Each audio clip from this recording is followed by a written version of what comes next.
Aw manok kagin gulgulan sang ulo kagin utod ang magtimbang ang mga butkon sang biktima sang iyang manang kaupod sa trabaho sa litsonan sa mga manok. Ini ang nahitabo alas 6:30 sang aga sa Cacao Street, Sitio Kanipayan, Barangay Bacau, Mandurriao, Iloilo City. Aga pa sang banwa ginkakibot sa mga pumuluyo sa lugar ang ini nga insidente nga halos sila mismo ang hindi makapati. Sa paraysayon sang punong barangay sang lugar. So, ang biktima naton, mulo masobra pa lang sa kabulan diri sa Barangay Bacau kag ang aton suspect ikatatlo ya pa lang kaadlaw subong so sang Domingo lang sa nagabot. Nga ako nung ginlabo niya ginikap ang biktima. So, according sa pagpamangkot naton sa suspect nga kung hindi niya kuno paghimuon ina siya ang himuan man sang sa aton nga biktima nga siya man daw ang pag-apat yun. So baligin unahan niya na ni ang biktima, sir? Suno sa iya. Okay.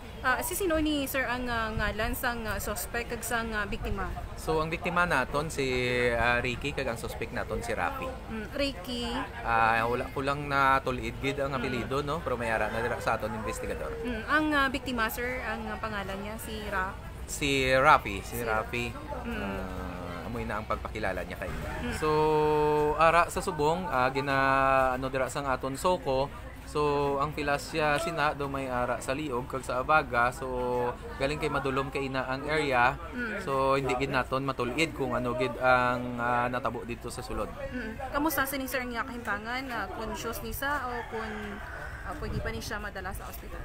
So sa paghibalo naton daw na siguro daw nag-pass away na siguro. Mga ano oras kini siya kaginana? So pasado alas 5 natabo ini. Base sa investigasyon sang Mandurriao Police Station sa pagpanguna ni Police Major Ray Sumagaysay. Pag-abot naton dito ang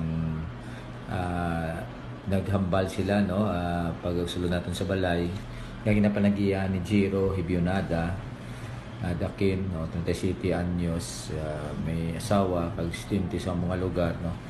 Ini siya ang tagiya sang Three Kings sa Lechon Manok nga ang sanguli nga na-identify naton ining si Rafi Claudio E. Clemente, 26 anyos,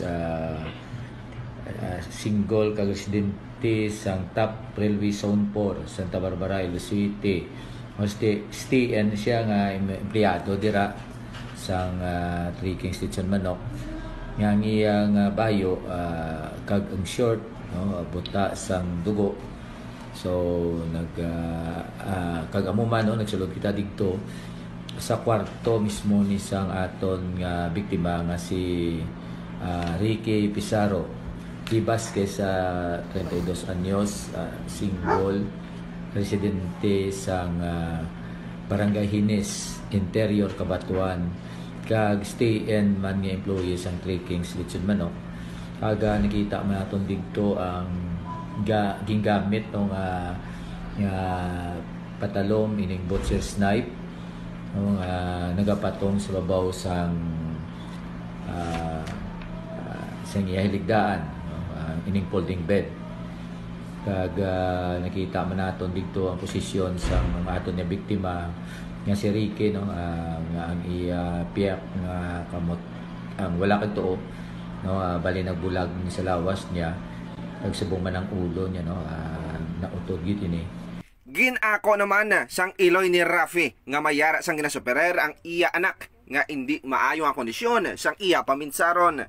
May istorya ni kuno si Rafi nga sometime sang 2015 napatay ning tatay niya no. Yung patay man sa pakaisa nila.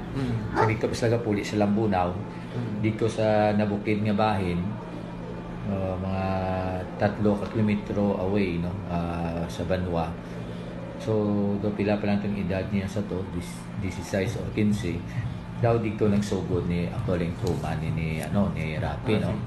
Yara naman sa isa ka punerarya ang lawas di Ricky kag nakahunong naman si Rafi sa lakapsel sa Mandurriao Police Station kag napasakaan na inisang kaso nga murder. Gikan sa Mandurriao Police Station ini si kabistadong Aaron Refoyo. Basta balita kag serbisyo publiko, Radyo Bistado.